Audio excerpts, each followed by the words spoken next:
시간 되었네요. 자, 오늘도 우리의 마음을 다해 드리는 예배를 통해 하나님께서 영광 받으시고 또 우리는 큰 은혜 받는 주일 예배가 되기를 바랍니다.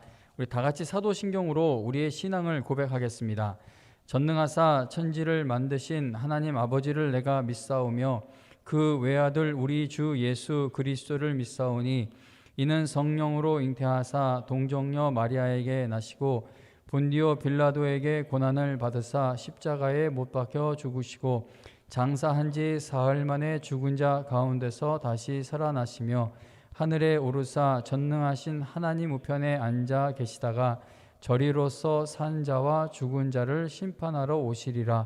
성령을 믿사오며 거룩한 공회와 성도가 서로 교통하는 것과 죄를 사하여 주시는 것과 몸이 다시 사는 것과 영원히 사는 것을 믿사옵나이다. 아멘.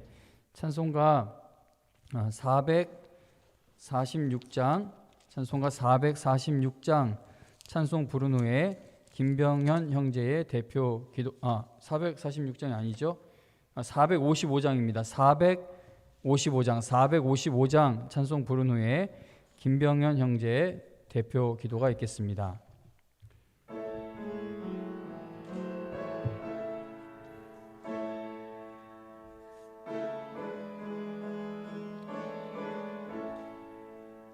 주님의 마음을 본받는 자 그 맘에 평강이 찾아옴은 험악한 세상을 이길 힘이 하늘로부터 임함이로다. 주님의 마음 본받아 살면서 그 거룩하심 나도 이루리. 주 모습 내 눈에 안 보이면 그 음성 내 귀에 안 들려도 내 영혼 날마다 주를 만나 신령한 말씀 늘 배우도다. 주님의 마음 본받아 살면서 그 거룩하심 나도 이루리. 가는 길 거칠고 험하여도 내 맘에 불평이 없어짐은 십자가 고난을 이겨내신 주님의 마음 본받음이라. 주님의 마음 본받아 살면서 그 거룩하심 나도 이루리. 주 예수 세상에 다시 오실 그날엔 무성도 변화하여 주님의 빛나는 그 형상을 다 함께 보며 주 찬양하리. 주님의 마음 본받아 살면서 그 거룩하심 나도 이루리.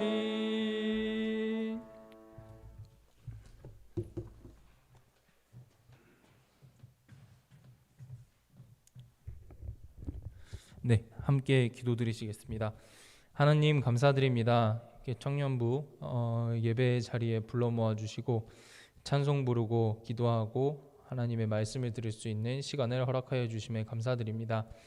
하나님, 항상 저희가 고백하는 것처럼 저희의 또 일주일의 삶을 주님 앞에 정직하게 또 돌아보기를 원합니다.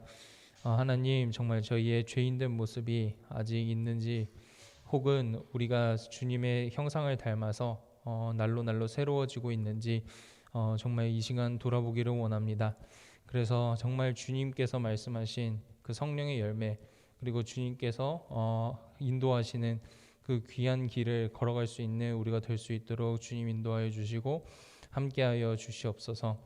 하나님, 코로나 상황이 계속 길어지고 있습니다. 끝날 것 같은 그런 희망이 생길 때가 있지만 또 그러다가도 다시 악화되는 그런 반복되는 상황이 있습니다. 교회적으로도 준비하고자 하는 많은 일들이 있지만 이 코로나로 인하여서 함께 모이지를 못하는 그런 안타까운 상황이 반복되고 있음을 주님께서 누구보다 더 잘 알고 계실 줄 믿습니다. 주님, 우리를 불쌍히 여겨 주시옵고 하나님, 정말 우리가 과거에 우리 힘으로 섬기며 정말 주님께 영광을 돌리기보다 우리의 잘남을 과시하는 그런 모습이 있었다면 주님 다 회개하게 하여 주시옵고 주님께서 허락하심을 통하여서 정말 우리가 교회를 세울 수 있었고 정말 교회를 섬길 수 있었고 교회에 참여할 수 있었다는 것을 우리가 다시 한번 깊이 새기며 앞으로 나아갈 수 있도록 주님 도와주시고 함께하여 주시옵소서. 하나님, 또 작년부에서 줌을 통하여서 함께 또 모임을 진행할 계획을 세우고 있습니다. 청년부도 여러 가지 방법을 통하여서 모일 수 있는 방법들을 주님 인도하여 주시옵고 하나님, 그래서 정말 흩어져 있는 우리 청년부들의 마음이 다시 한번 이 영광교회로 모여서 또 주님을 위하여 달려갈 수 있는 그런 시간들이 허락될 수 있도록 도와주시옵소서. 말씀 전하시는 우리 담임 목사님 위하여 기도합니다. 주님께서 또 준비하신 말씀이 또 목사님의 입술을 통하여서 전달될 텐데 하나님, 주님 영의 충만함을 허락하여 주시고 주님의 진리의 말씀이 정말 온전하게 저희에게 정말 아름답게 정말 계시될 수 있도록 주님 도와주시고 함께하여 주시옵소서. 하나님, 우리의 마음도 주님 주정하여 주시기를 원합니다. 매주 드려지는 예배로서 나아가는 것이 아니라 정말 이 말씀 하나가 또 일주일의 삶을 살아가는 정말 주님의 등불이 될 것이라는 그 귀한 믿음으로 우리가 받아들이게 하여 주시옵고 저 험한 세상 가운데서 험한 세상 그리고 악한 세상에 물들며 살아가는 것이 아니라 정말 주님의 빛과 소금으로서 정말 세상을 더욱더 밝게 그리고 하나님 나라로 확장해 가는 데 쓰임 받는 우리가 되게 하여 주시옵소서. 예배 가운데 주님만이 영광 받아 주시고 우리의 마음을 정말 받아 주실 줄 믿사오며 감사드리며 예수님의 이름으로 기도드렸습니다. 아멘.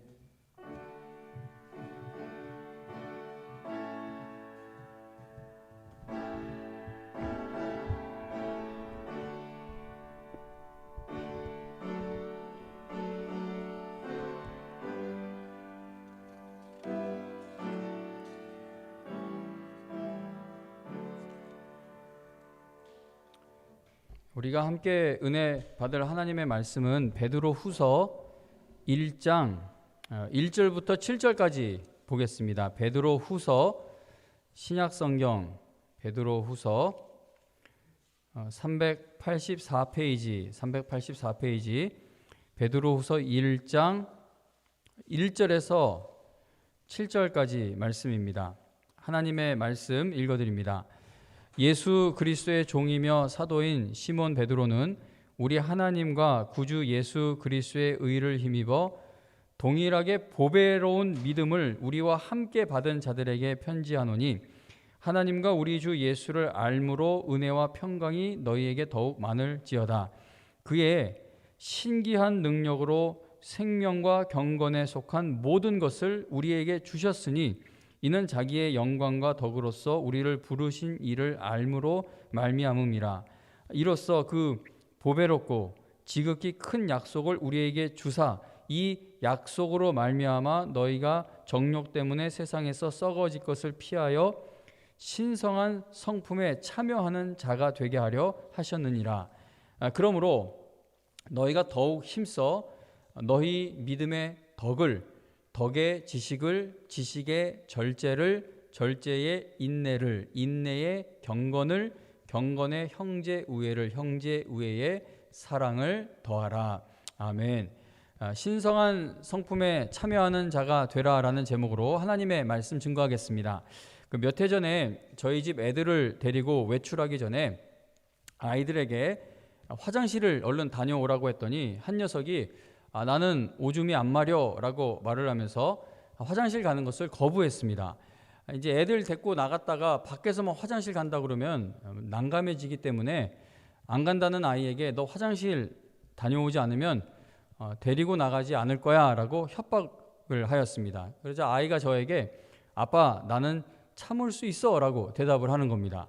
그래서 제가 그 아이에게 아니야 너는 절대 참을 수 없어 얼른 화장실을 다녀와 라고 대답해 주었습니다. 그러자 이 녀석이 아빠 나는 성령님이 오래 참음의 능력을 주셔서 참을 수 있어 라고 말을 하는 겁니다. 그러니까 그 당시 아마 유치부에서 성령의 열매에 관해 배웠던 것 같아요. 오래 참음은 성령의 열매에 분명하게 포함되어 있습니다. 그러나 저희 집 아이는 성령께서 역사하시는 오래 참음에 대해 크게 오해를 하고 있었던 겁니다. 오래 참음은 성령의 열매입니까? 성령의 열매죠. 그러나 문제는 그 아이가 그 오래 참음의 의미를 오해하고 있었다는 데 있습니다. 많은 그리스도인들이 하나님의 말씀을 오해합니다. 하나님의 말씀을 오해하게 되면 하나님이 말씀하지 않으신 것을 바라고 구하는 신앙이 되어버리죠. 하나님께서 약속하지 않으신 것을 구하는 신앙이 되어버리면 아무리 하나님을 열심히 믿어도 결국은 넘어지게 됩니다. 오래 참음이 성령의 열매인 것은 분명한 사실이지만 성령의 열매인 오래 참음이 화장실을 가지 않고 견디게 해주는 능력은 아닙니다.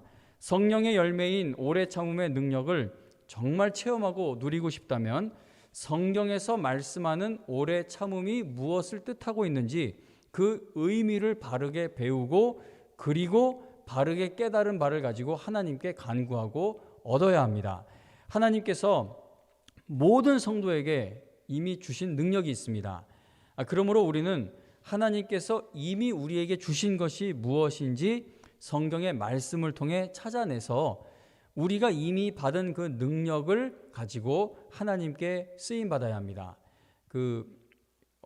회사 다니고 아르바이트 하고 이렇게 바깥에서 세상에서 일할 때 보면 능력을 주면서 일을 시키지 않죠. 일을 시켜놓고 능력이 딸리면 잘리거나 이렇게 뒤처지게 됩니다. 그런데 하나님께서 여러분과 저에게 믿는 자들에게 이거를 어떤 것을 하라고 요구하실 때는 주시지 않고 순종을 요구하시는 경우는 없습니다. 그러니까 하나님께서 구원받은 자들이 순종할 수 있는 것이기 때문에 우리에게 순종을 요구하신다는 것이죠.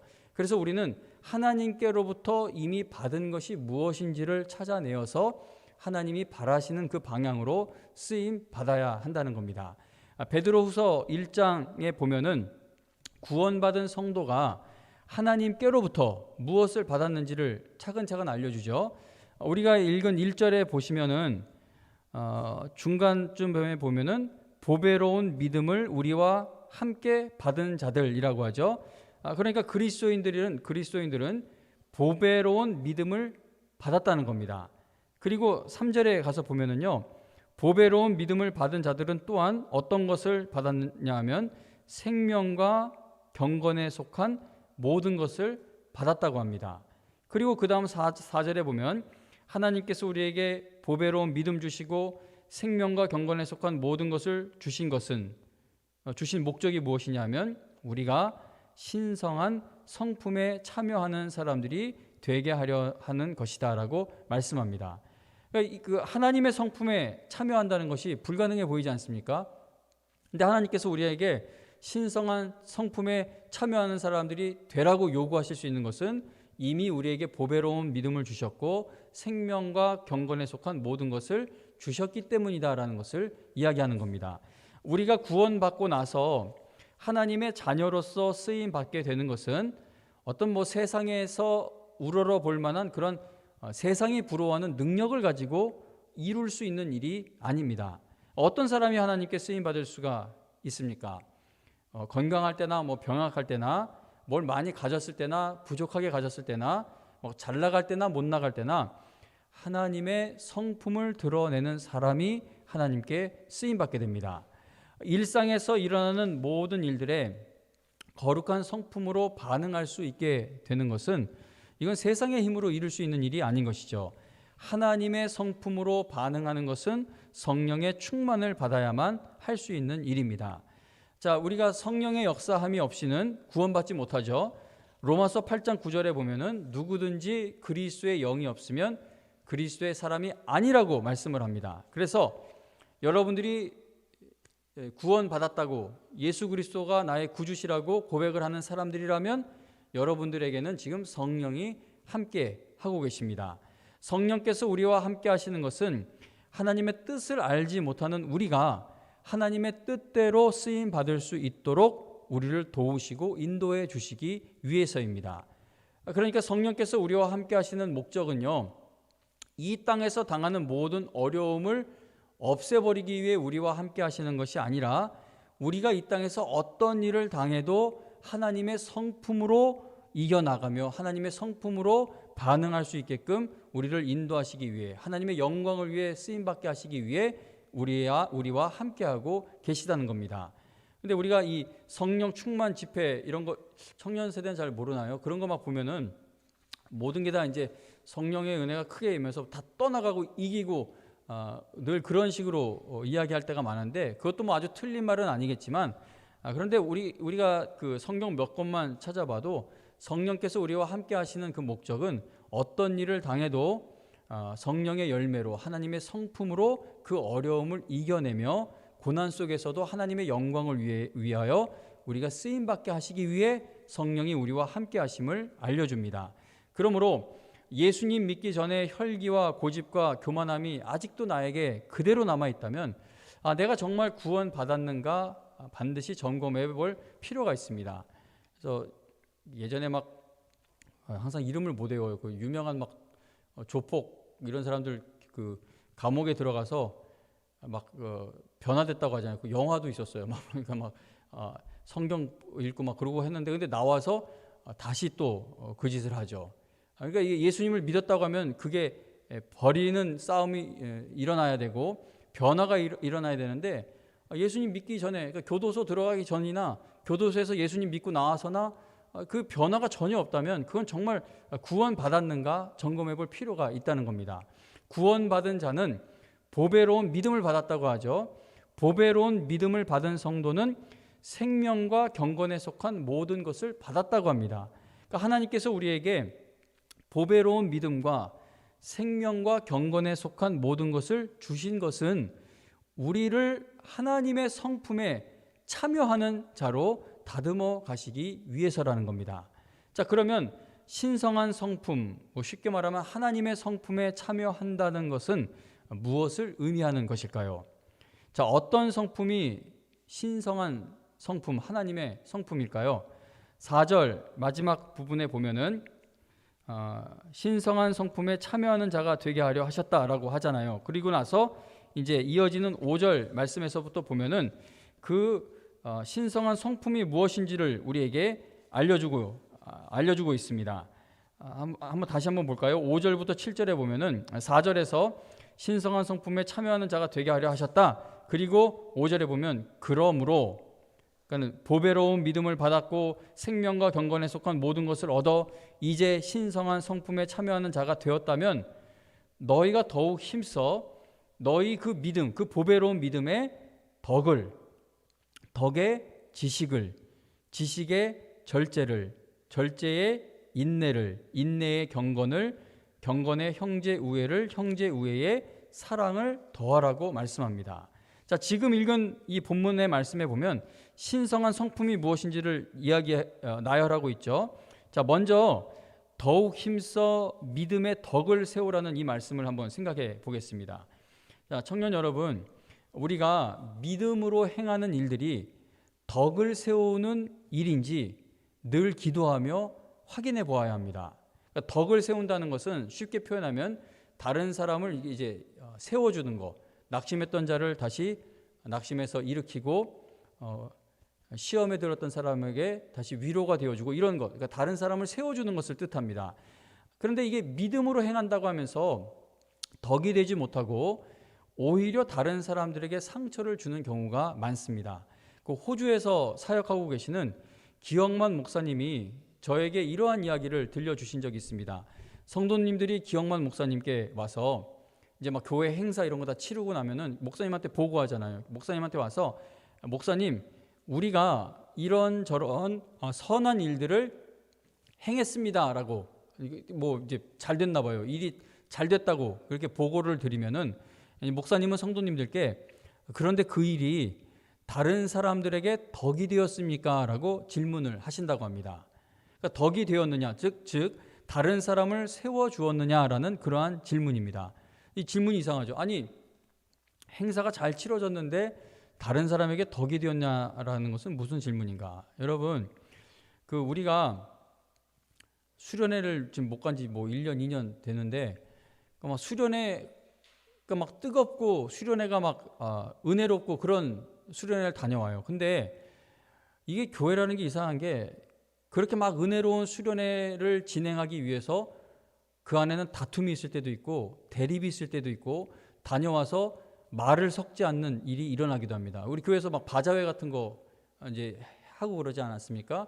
그러면 저는 막 긴장해요. 여러분, 우리가 바자회를 하는 목적은 돈을 많이 거두어 드리기 위한 게 아니라 교회가 하나 되는 것에 목적을 두어야 합니다. 왜 그 얘기를 하냐면 매출을 이만큼 올리고도 그 물건을 사고 팔고 막 그 안에서 이렇게 저렇게 대화를 나누는 그 가운데에 서로 균열이 생기는 경우가 많기 때문입니다. 그래서 청년 여러분, 여러분들 앞으로 교회에서 다 정말 귀중한 일꾼들이 되어야 하는데 교회에서 어떤 일을 잘 이루었을 때 그 이루는 일들이 덕이 되는 일인지, 그러니까 이 일이 그냥 성공에만 목적을 두는 것이 아니라 다른 사람들을 세워주고 있는 일인지를 늘 확인해 볼 수 있는 우리 영광의 청년들 될 수 있기를 바랍니다. 두 번째 살펴볼 신성한 성품은 자, 덕이 되라고 했는데 덕을 세우라고 했는데 덕에 이제 지식을 세우는 것을 한번 보겠습니다.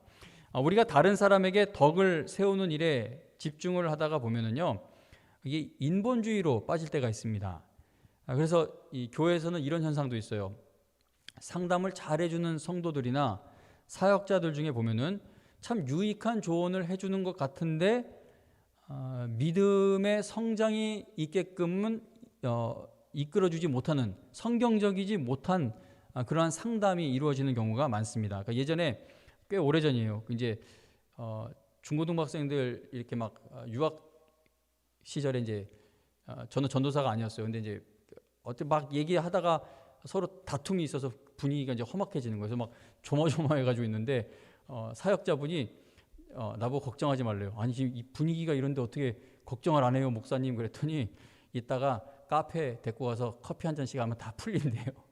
그래서 진짜 그럴까 했는데, 그러니까 뭐 하나님, 우리가 주님 안에서 하나 되어야 된다, 이거는 하나님 보시기에 옳지 않은 모습이다, 그런 말 다 필요 없더라고요. 그냥 다시 가서 차 한 잔 마시고 좋은 얘기하고 농담하고 하니까는 그게 그냥 이렇게 풀리는 겁니다. 그래서 아주 심한 경우에는 어떤 교회에서는 그 남자 성도님들이 모여서 술 한잔 하면서 이렇게 푸는 경우도 있다고 합니다. 정말 풀려요. 다 마음이 다시 오해가 풀리고 화해가 되고. 근데 청년 여러분 보세요. 이게 과연 성경적이냐라는 것이죠. 그러니까 덕에 지식을 쌓아야 된다는 것은 교회는 말씀으로 하나가 되어야지 친분으로 하나가 되어서는 안 될 것입니다. 그러니까 내 생각을 기준으로 다른 성도들에게 덕이 되는 것이 아니라 하나님의 말씀을 기준으로 덕이 되어야 합니다. 그러므로 나의 선행이 아무리 큰 칭찬을 들어도 하나님의 말씀을 기준으로 삼고 있는지 늘 점검해 볼 수 있기를 바랍니다. 그리고 다음으로 살펴볼 신성한 성품은 더욱 힘써 지식에 무엇을 더하라고 합니까? 절제를 더하라고 합니다. 자, 지식에 절제를 더하는 것을 생각해 볼 때 솔로몬이 떠오릅니다. 자, 솔로몬처럼 하나님이 주신 지혜와 지식을 받은 사람은 없었죠. 그러나 안타깝게도 솔로몬은 하나님께로부터 엄청난 지혜와 지식을 받고 나서 절제력을 잃게 됩니다. 우리가 교회에서도 일을 할 때 보면은 지식이 넘치는 사람 때문에 괴롭게 되는 경우가 꽤 있습니다. 지식이 있는 사람이 분명히 필요한데 아는 것이 많다 보니까 다른 사람보다 우월하게 생각하는 경우도 있고 자기 자랑을 멈추지 못하는 경우도 생기고 그러다가 지켜야 할 선을 넘게 되는 것이죠. 우리는 합력해서 선을 이루어야 하는 공동체입니다. 우리가 가진 지식에 그 성경 지식에다가 절제가 더해지기를 위해 더욱 힘쓰고 기도하여 우리의 지식이 다른 교우들에게 덕이 되는 일에 쓰임 받을 수 있기를 바랍니다. 자, 지식의 절제, 그리고 6절에 또 그 다음에 보면 절제에 인내를 더하라고 하죠. 그 절제하는 것이 쉽지가 않습니다. 절제하자마자 성령의 열매가 열리면 좋겠지만 그렇지가 않아요. 우리는 절제하는 것을 오래 유지하지를 못한다는 것이죠. 그래서 인내가 없는 절제는 소용이 없습니다. 하늘나라 가는 그날까지 절제에 인내를 더하는 일에 성공할 수 있기를 위해 함께 기도하고 하나님의 도우심을 구해야 할 것입니다. 그리고 그 다음에 또 보면은 인내에 경건을 더하라고 하는데 우리가 그 인내하다가 성격 버리는 경우가 있어요. 절제하기 위해서 인내하다가 인내하는 것이 너무 힘들어서 경건의 모습을 잃게 되는 경우가 많습니다. 그래서 우리는 인내할 때에 기쁨과 감사함으로 인내할 수 있기 위해서 기도해야 합니다. 그래서 그 참아야 한다는 것을 오해할 때가 많아요. 그래서 우리가 교회 안에서 어떤 다툼이나 이런 게 있을 때 그냥 참아 그냥 넘어가. 근데 그거는 성경에서 말하는 인내가 아닌 거예요. 우리가 행하는 인내에는 경건, 그러니까 하나님이 바라시는 거룩한 모습이 함께하는 인내가 되어야 합니다. 인내하면서 더욱 경건해지는 모습이 나타나는 여러분과 제가 되기를 바랍니다. 자, 마지막으로 살펴볼 것은 더욱 힘써 경건에 형제 우애를 더하는 것, 그리고 형제 우애에 사랑을 더하는 것입니다. 우리가 아무리 경건한 채하고 믿음이 좋은 채에도 다른 성도들을 사랑하는 마음이 없으면 이게 아무 소용이 없습니다. 그 고린도전서 13장 말씀을 한번 찾아볼까요? 베드로후서 다시 돌아올 텐데 고린도전서 13장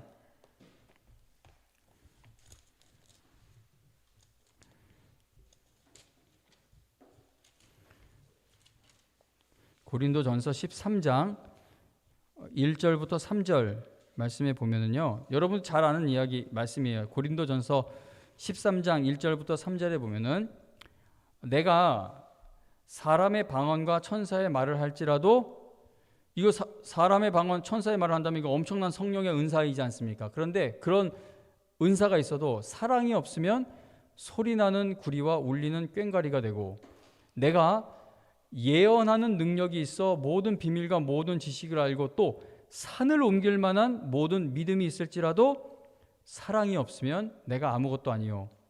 내가 내게 있는 모든 것으로 구제하고 또 내 몸을 불사르게 내줄지라도 사랑이 없으면 내게 아무 유익이 없다고 성경은 말씀합니다. 여러분들 이 말씀 읽으면 어떤 생각을 하게 됩니까? 저는 이 말씀을 읽을 때마다 두려워요. 왜냐하면 내가 신앙의 모든 면에서 참 좋아 보여도 그 안에 사랑이 없을 수도 있다는 것을 경고하고 있기 때문입니다. 뭐 방언을 하고 막 예언을 하고 또 구제하는 게 얼마나 어려운 일이에요. 근데 이상하지 않아요? 이런 모든 그 하나님을 믿는 사람인 것처럼 보이는 확실한 일들을 하면서도 그 일들 가운데 사랑은 결핍되어 있을 수 있다라는 이 경고의 말씀이 두렵다는 겁니다. 우리가 성경에서 말씀하는 이러한 성품으로 살아가기를 거부하거나 또는 두려워하는 이유가 무엇일까요? 자, 지금 우리가 좀 막 정신없이 살펴보긴 했지만 성경 지금 우리가 오늘 읽은 이 베드로후서 말씀이나 또 고린도전서 말씀에 보면은 우리에게 무엇이 있어야 하는지 하나님이 우리에게 주신 것이 무엇인지 이야기를 해주는데 자 그런데 성경에서 분명히 우리가 신성한 성품으로 살아갈 수 있는 그걸 받았다는 것을 알려주고 있음에도 우리가 막상 이러한 말씀에 순종하는 삶으로 나아가기를 꺼려하거나 두려워하는 이유는 무엇입니까? 이렇게 살다가는 손해볼 것 같기 때문입니다. 하나님의 은혜가 너무나 감사하여 내가 하나님께 기쁨이 되는 것이 내 삶의 목표가 되지 않으면 신성한 성품으로 살아가야 한다는 사실이 부담스러울 수밖에 없을 것입니다. 이렇게 생각해 보세요. 여러분, 대학교에서 신입생 뽑을 때나 또는 기업에서 신입사원 뽑을 때 또는 뭐 소개팅이나 선을 볼 때 우리에게, 여러분들에게 신성한 성품이 있는가를 확인하지 않습니다. 세상 어디에서 여러분들 인정받는 자리를 가더라도요, 지금 성경에서 말하는 이러한 신성한 성품이 있는지 없는지를 확인하지 않아요. 심지어 교회도 뭐 이렇게 부교육자 지원서 내고 아니면 뭐 전도사 이제 사역지 찾으려고 가도 해도 이런 교회에서조차 이런 신성한 성품이 있는지 없는지를 확인하지 않습니다. 오히려 이런 하나님의 성품으로 세상에서 살다가는 경쟁에서 밀릴 것 같고 세상에서 무시당할 위험에 처할 것처럼 생각이 됩니다. 신성한 성품에 참여하는 자로 살아가기 위해서는 하나님이 주신 보배로운 믿음을 갖고 뛰어들어야 합니다. 5절에 보면은 너희가 더욱 힘써서 이 성품들을 더하라고 말씀을 하죠. 너희가 더욱 힘써 너희 믿음의 덕을 덕의 지식을, 이렇게 이야기를 합니다. 그러니까 너희 모든 정성과 노력을 다하라는 겁니다. 그런데 더욱 힘쓰라는 것은 우리가 신성한 성품을 만들어내야 한다는 의미는 아니죠.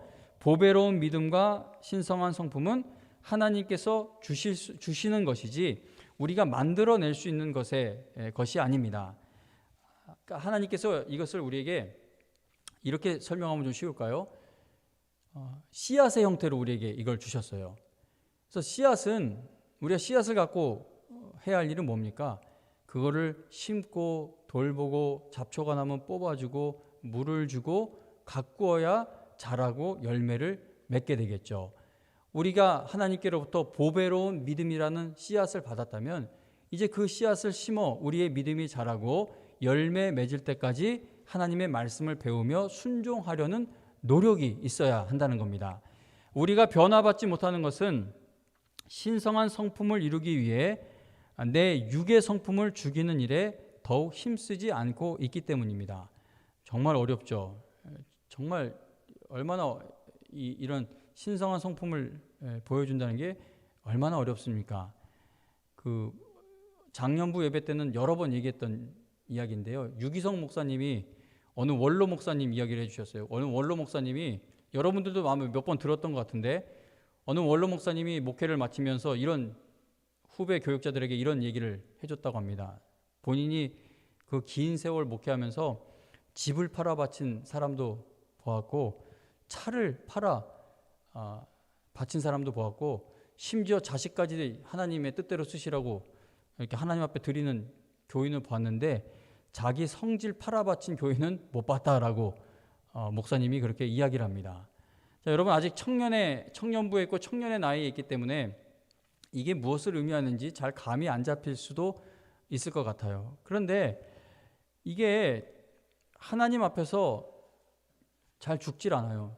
그러니까 누구를 용서하지 못하는 거, 나보다 남을 낮게 여기는 거, 더 온유한 마음으로 품는 거, 이거 다 내가 죽지 않기 때문에 순종하기 힘든 일이거든요. 교회를 아무리 오래 다녀도 한 번 미운 사람은 끝까지 미워하는 경우가 얼마나 많은지 모릅니다. 여러분, 중고등부 수련회 가면은 반을 섞으려고 하면은 막 반발이 있어요. 근데 중고등부 학생은 그냥 섞으면 또 섞는 대로 가요. 근데 지금은 구역 예배가 다 멈춰서 그런데 제가 매해 구역 예배가 시작할 때마다 이제 청지기 직분자들 그리고 성도님들, 구역 예배 드릴 성도님들 연합 예배 드리면서 늘 말하는 게, 나는 목회를 하면서 정말 간절하게 소원하고 꿈꾸는 것이 교회의 구역을 아무렇게나 섞어도 아무 반발이 없는 교회가 되기를 바랍니다라고 늘 이야기를 하는데 아직까지도 저는 그 일에 성공을 하지 못하고 있습니다. 교회를 아무리 오래 다녀도 한번 마음이 갈리고 등진 사람들끼리는 끝까지 등져 있는 그런 슬픈 모습을 보게 됩니다. 내가 성질 부리고 싶은 삶의 영역을 끝까지 포기하기 싫어하는 것이 우리가 가진 죄된 습성인 것이죠. 강한 사람들이 살아남고 공격적인 사람들이 생존하는 세상에서 신성한 성품으로 살아가는 것이 두렵게 느껴지는 것은 사실입니다. 예수님도 제자들을 세상에 보내시면서 내가 너희를 보내는 것이 양을 이리 가운데로 보내는 것과 같다라고 말씀하셨죠. 정말 믿음으로 살다가는 당할 것 같아요. 신성한 성품으로 반응하면 짓밟히고 무시당할 것 같습니다. 그래서 신앙생활이 신비롭습니다. 믿음으로 살면 망할 줄 알았는데 오히려 믿음으로 사는 신자를 세상이 이기지 못합니다. 신성한 성품에 참여한 삶에는 세상은 줄 수 없는 진정한 행복과 만족과 기쁨과 평안이 임하게 됩니다. 하나님께 순종하면서 얻게 되는 그 만족, 평안, 기쁨은 세상에서는 줄 수도 없고 세상은 빼앗아 갈 수 없는 열매입니다. 하나님 없이 행복과 만족을 얻으려는 이 세상을 한번 여러분 보시기 바라요. 상처투성이죠. 얼마나 아픔이 많습니까? 이러한 세상 속에서도 우리가 하나님께 영광 돌리고 또 성령의 열매로 하나님께 사람들을 이끄는 일에 우리를 쓰시기 위해 하나님께서 우리에게 보배로운 믿음을 주셨다고 성경은 말씀합니다.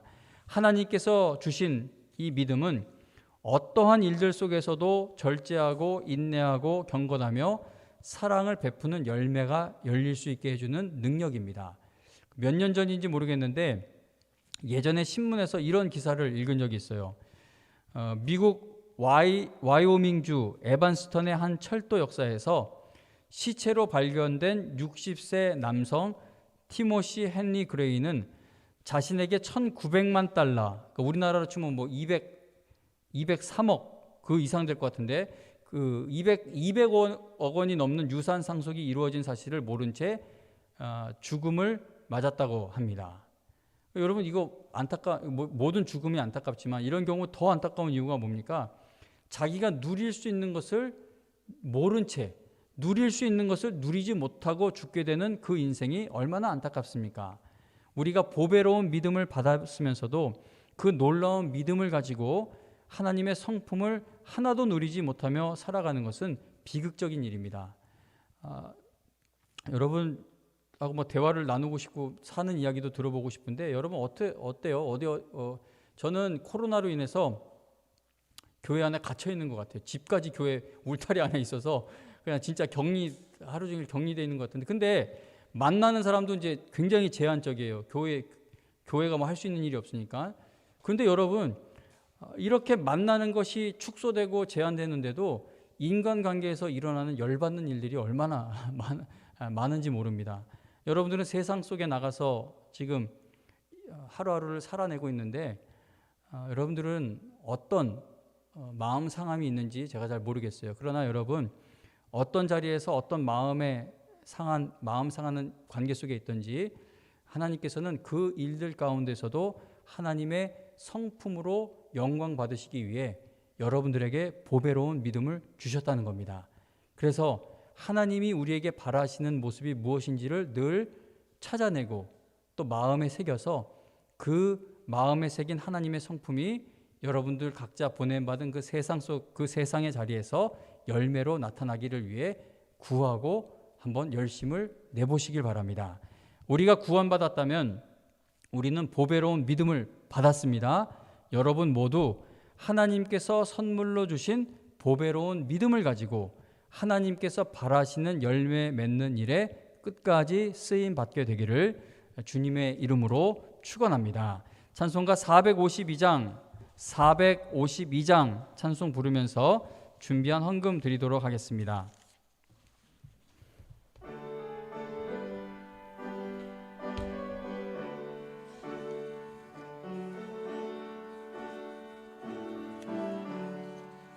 내 모든 소원 기도의 제목 예수님 닮기 원함이라.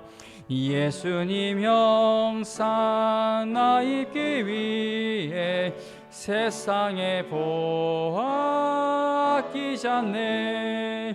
예수님 닮기 내가 원하네. 날 구원하신 예수님을 내 마음 속에 지금 고도사 주님의 형상 인치소서. 무한한 사랑 풍성한 긍휼 슬픈 자 위로하시는 주. 길 잃은 죄인 부르는 예수 그 영상 담게 하옵소서. 예수님 닮기 내가 원하네. 날 구원하신 예수님을 내 마음 속에 지금 고도사 주님의 형상 인치소서. 겸손한 예수 거룩한 주님 원수의 멸시 참으시사 우리를 위해 고난을 받은 구주를 닮게 하옵소서. 예수님 닮기 내가 원하네. 날 구원하신 예수님을 내 마음 속에 지금 고도사 주님의 형상 인치소서. 아멘. 기도드립니다. 하나님 아버지, 오늘도 빈손으로 나오지 않고 하나님 앞에 우리의 마음을 드릴 수 있는 힘 주신 것 감사하고 또 감사드립니다. 청년의 때부터 정말 아끼고 모아서 놀러 가고 싶은 곳도 있을 것이고 또 사고 싶은 물건이나 먹고 싶은 음식도 있을 줄로 압니다. 그러나 하나님, 나를 위해 모으기보단 하나님 나라의 확장과 영광을 위해 쓰임받기를 바라며 오늘도 우리의 마음을 드리오니 이 손길들을 받아주시고 또 우리 청년들 하늘나라 가는 그날까지 하나님께 드리는 일에 있어서도 힘 약해지지 않도록 이들을 인도하시고 지켜주시고 채워주시옵소서. 하나님 아버지, 성경을 펴고 읽어보면 우리는 정말 구원받은 자들에게는 정말 놀라운 하나님의 능력이 이미 주어져 있음을 알게 됩니다. 세상 어느 누가 하나님의 성품을 닮아갈 수 있겠습니까? 아무리 최고의 높은 자리, 최고의 권력을 가져도 절대 하나님의 성품을 얻지 못합니다. 박사학위 수십 개 받아도 하나님의 성품을 닮아갈 수가 없습니다. 오직 하나님의 자녀에게만 허락된 특권이고 은혜입니다. 우리 영광의 청년들, 이 놀라운 보배로운 믿음을 가진 자에게 이 특권이 주어졌다는 사실을 늘 기억나게 하여 주셔서 세상 어디를 가든지, 그리고 가정에서도 어떤 가족 간의 트러블 같은 게 생기더라도 늘 하나님의 그 성품으로 화평케 하는 일에 쓰임받고 또 하나님께서 기뻐하시는 열매 맺는 일에 쓰임받게 인도하여 주시옵소서. 다가오는 한 주간 또 각자 세상에 보냄받은 자리에 나갑니다. 건강을 지켜주시고 안전을 지켜주셔서 다음 주일에도 우리가 온라인으로 또 현장 예배로 모두 모여 예배 드릴 수 있도록 인도하여 주시옵소서. 모든 것 감사드리며 예수님의 이름으로 기도합니다. 아멘. 축도로 마칠게요. 이제는 우리 주 예수 그리스도의 은혜와 하나님 아버지의 극진하신 사랑과 성령님의 인도하시며 또 우리의 기도를 도와주시는 놀라운 은혜가 신성한 성품에 참여하는 성도가 되기를 간절히 바라는 우리 모든 영광의 청년들 머리 위에 지금으로부터 영원토록 함께하여 주시기를 간절히 축원하옵나이다. 아멘.